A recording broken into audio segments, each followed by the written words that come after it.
2, 1, boom. And we're live. First of all, cheers, gentlemen. Let's have a little toast. Relax. Bob, thank you very much for doing this. I really appreciate it. I understand that you've told this story many, many times. You've been grilled many, many times, and it's very stressful for you, so I really, really appreciate your time.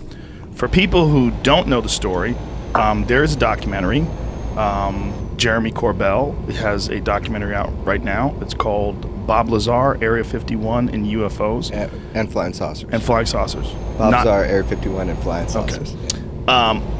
I first heard your story decades ago. I told you last night we went out to dinner. I've seen pretty much every interview you've ever given. I've followed the story incredibly closely.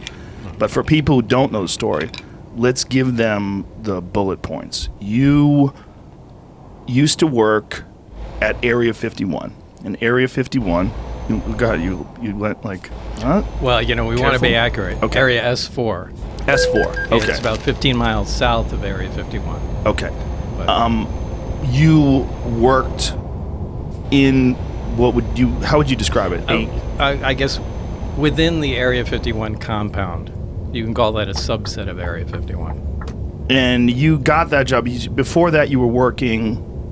Before that, I had worked at Los Alamos Right. National Labs in New Mexico. And you were involved in what kind of work? Nuclear weapon development, physics. I mean, they do everything there. So how do they approach you to say, hey, Bob, why don't you come on out to the Nevada desert? Well, the way this went down was, at that time, it was 1982, I had put a jet engine in my Honda, and Los Alamos put it on the front page of the paper. Said, Los Alamos man, physicist at the lab, built this 200-mile